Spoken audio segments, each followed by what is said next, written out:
3, 2, 1.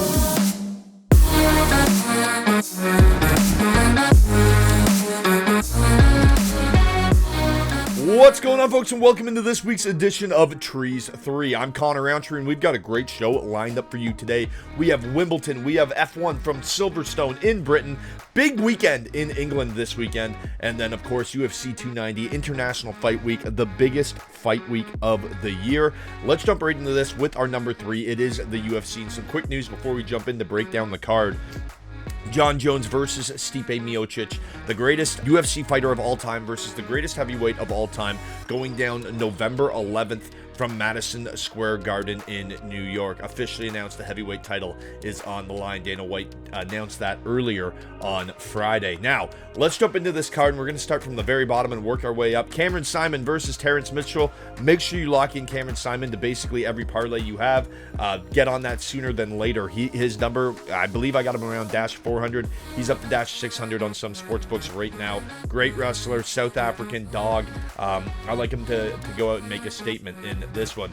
Vitor Petrino versus Marcin Prachnio. I'm not sold on Marcin Prachnio. I don't think he's that good. As a matter of fact, I think he's quite awful. I think Vitor Petrino has the heavy hands to finish him within the first round. So I'm going to take Vitor Petrino in this one. Edgar Chairez versus Tatsuro Tara. I'm going to go Tatsuro Tara in this one. One of the many prospects on this card that you have to look out for. He's an absolute beast, and his grappling is second to none at this weight class. So look for this little guy to get in close and make something happen with an early submission. Jimmy Crute versus Alonzo Menifield. I'm staying far away from this one. These two guys are running it back after they fought to a draw. Menifield dropped Jimmy Crute a bunch of times in the first 2 rounds. In the 3rd round, Menifield got gashed. Jimmy Crute's the younger fighter. He was able to implement his wrestling and control Menifield. Menifield grabbed the cage. It was a 10-8 round. Boom. Resulted in a draw.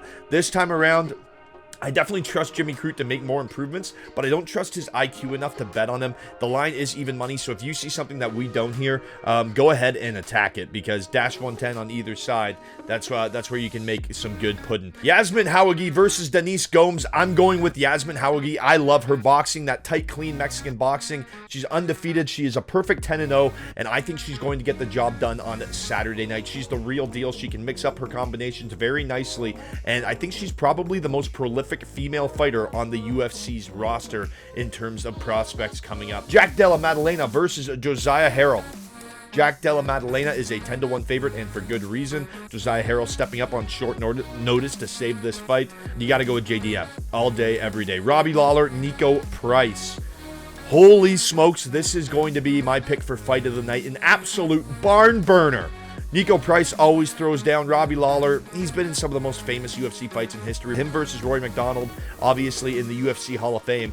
Robbie Lawler is going to bite down on that mouthpiece and move forward, and so is Nico Price. I have to give the edge to Nico Price because of youth and the longevity. Robbie Lawler's put a lot of miles on his body, and I'm just not sure at that age of 40 years old that he's willing to go into the fires with a guy like Nico Price still. It's his final fight. It would be great to see Robbie Lawler win, but I have to side with the young, exuberant Nico Price. Dricus du Plessis versus Robert Whittaker. The winner gets to fight Israel Adesanya, and as much as I'd love to see the grudge match between du Plessis and Adesanya, this is Bobby Knuckles all day. There's no way that Robert Whittaker loses this fight. He's got the pace. He's got the cleaner striking. It's just Dricus du Plessis is going to try to drag this into a firefight. He's an excellent fighter, and if he catches Robbie Lawler's been knocked out by guys like Stephen Wonderboy Thompson. He's been knocked out by Israel Adesanya. He's been tagged in a few recent fights, so there is that opportunity.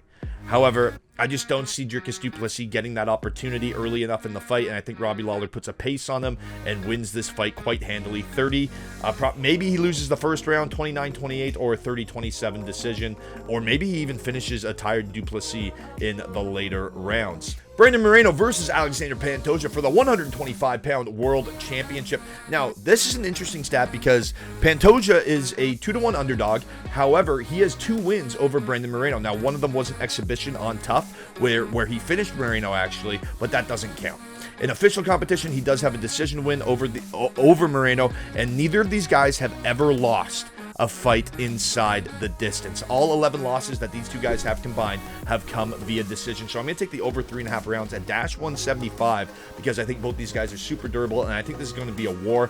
I could see this one being argued on Twitter afterwards and argued on all social media platforms. Everyone's saying the judges got it wrong on whichever side you're on. I think this is going to be a greasy, close fight, but I like Brendan Moreno. I think he's made a ton of improvements since his losses to Pantoja, and he's just been fighting the best in the world, right? He took on Figgy and he beat Figgy. So let's see what happens in this fight, but I'm going to side with Brendan Moreno. But again, the best bet for this one is the over 3.5 rounds at -175. The main event, it's Alexander Volkanovski taking on Yair Rodriguez. I'm seeing a lot of people on Yair Rodriguez, but man, I don't see it. I think Volkanovski is going to take him down and beat him up, and you can get Volkanovski to win this fight and over 2.5 rounds on PointsBet at -139. That is the best value that you're going to find for this fight. Volkanovski straight up is a -400 favorite. He should be. He's got the wrestling credentials. The one thing that Yair has going for him is his out-of-the-box striking. Maybe he catches Volkanovski with a knee or a kick. He probably will, but Volkanovski recovers when he's hurt. We saw him get dropped against Holloway. He recovered. We saw Ortega basically turn his head purple, and he still didn't tap. Volkanovski is not going out of there without a fight. He needs this win to set up his next fight with Islam Makhachev up at lightweight. So this is a must-win situation. For all of our official picks, breakdowns, and parlays, head over to sportstree.ca, sign up, and check out our pick package for UFC 290. All right, folks, coming in at number 2 this week on Trees 3 is the biggest tennis tournament of the year. We're skipping over the pond to take in a little Wimbledon action, and we're starting on the women's side. Bianca Andreescu takes on the 6th seed Jan Jabeur at 10:30 a.m. Eastern Time on the center court. That should be a great match. Winner punches their ticket to the quarterfinals. On the men's side, Canadian Denis Shapovalov is already through the quarterfinals. He takes on Roman Safilian on Sunday. Second seed Novak Djokovic is also through to the quarters, and he is waiting to see who he will play this coming Sunday. Folks, there's some great matchups coming down the line. Make sure you stay tuned to Sports Tree for all your Wimbledon updates. All right, folks, coming in number 1 this week on Trees 3 is Formula 1 from Silverstone. It is the British Grand Prix, and you can't talk about any Grand Prix this year without saying the name Max Verstappen. 9 races, 5 pole positions, 7 victories. Red Bull has won every single race this season. He had the fastest 2 times through the first practices on Friday, and I like him to be the fastest qualifier on Saturday at -350, and I'll take him to win this race at -350 outright before the qualifying happens, because after that, his number will just jump, especially if he wins. Another guy I want to talk about is Lewis Hamilton. He is the most successful driver ever at the British Grand Prix. He's won this race 8 times from 2008 to 2021 and is heading to his 16th race on home soil.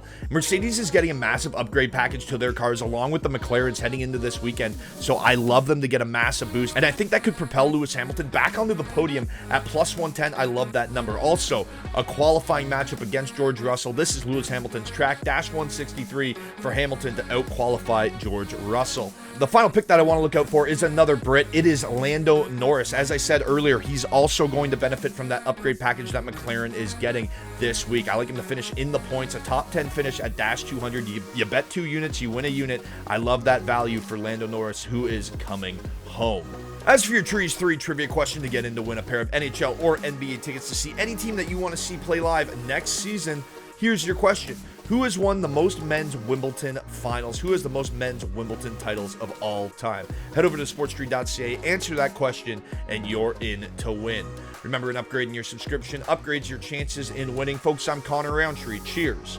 You've made it to the weekend. 3, 2, 1.